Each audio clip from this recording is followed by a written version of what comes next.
Je suis heureuse de vous retrouver aujourd'hui et je vous propose de créer une carte sur le thème d'Halloween. La particularité de cette carte, ce sont les fantômes phosphorescents. Ça fait vraiment son petit effet. Alors, création d'une carte avec moi ou sortilège?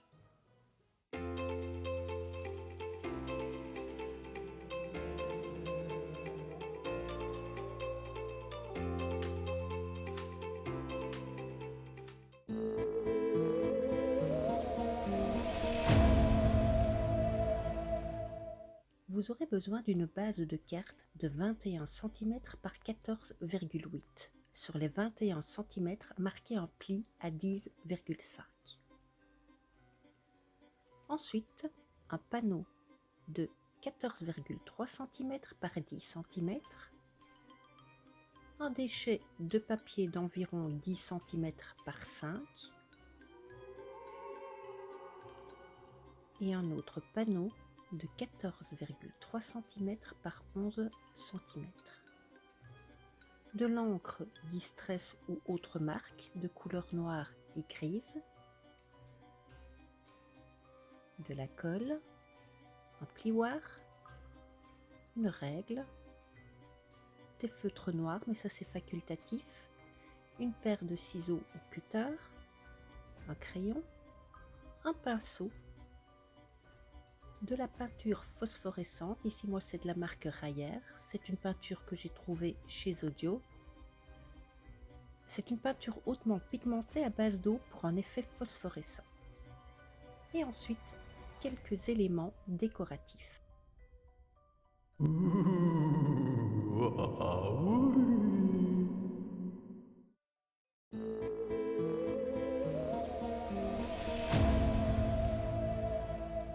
La création des fantômes est la toute première étape à réaliser pour créer notre carte. Le mieux est de le faire la veille de façon à ce que la peinture soit bien sèche. Donc voilà, là je dessine un petit fantôme d'une forme somme toute assez basique. Je dirais même qu'il ressemble un petit peu aux fantômes que l'on trouvait dans le jeu Pac-Man. Voilà, j'en dessine 3.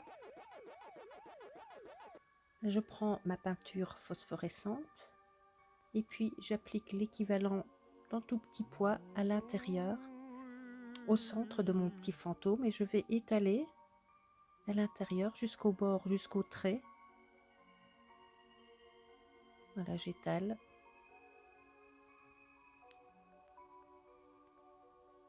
Voilà de plus près ce que cela donne. Donc ça donne un aspect un peu bombé, pas tout à fait, pas très régulier, mais en séchant, ça va s'aplatir. On n'aura plus cet effet bombé. Et alors, j'applique de la même façon pour le deuxième et le troisième fantôme.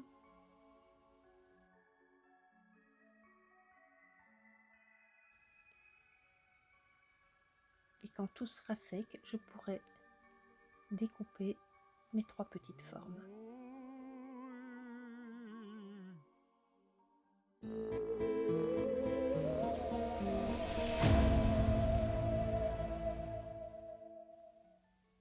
Je vais pouvoir maintenant travailler mon fond de carte et y planter le décor. J'ai découpé un rond représentant la lune. Je le positionne sur ma feuille et je vais venir appliquer tout autour mon encre grise.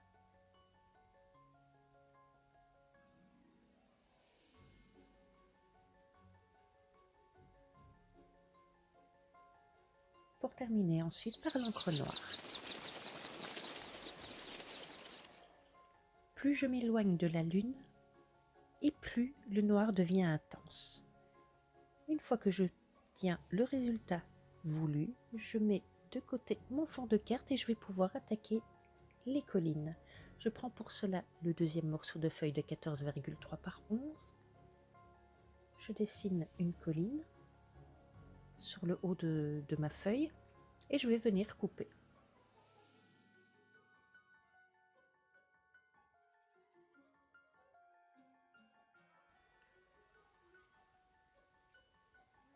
Je vais présenter ensuite cette colline sur mon fond de carte. J'ai envie de voir, Je regarde où je peux la positionner, où ça me convient le mieux, et je découpe l'excédent de papier.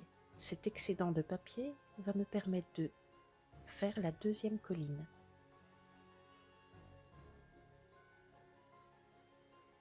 Voilà, là je vais simplement, sans dessiner, découper une ondulation, une vague.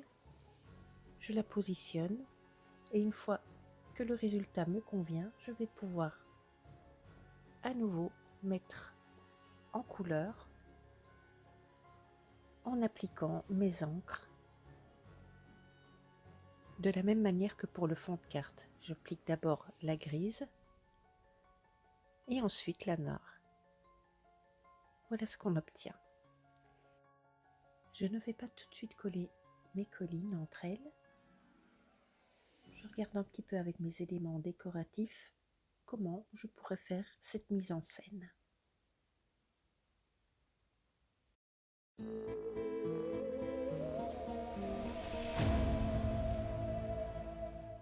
Avant de passer au collage de mes collines et de mes éléments décoratifs, n'ayant pas de tampon d'arbre, j'ai décidé de le faire à la main. Donc au départ, j'ai décidé de faire le contour tronc, les branches, juste avec un stabilo pour ensuite les coloriser avec un marqueur à alcool.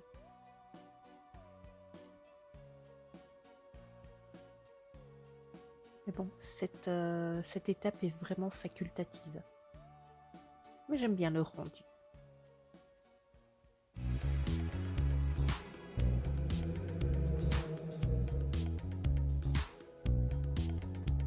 La carte est à présent terminée. Les pierres tombales du fond ont été collées derrière la colline. Ensuite, il y a des découpes de barrières ainsi que d'une sorcière. Une découpe au days des lettres pour former le mot Halloween. Et pour donner un effet sang qui coule sur ces lettres, j'ai utilisé un stabilo rouge ainsi que du glossy accent, mais juste sur la partie rouge des lettres pour donner un effet un petit peu bombé. Et ensuite, nos petits fantômes qui sont phosphorescents une fois les lumières éteintes. J'espère que ce tuto vous aura plu et qu'il vous inspirera.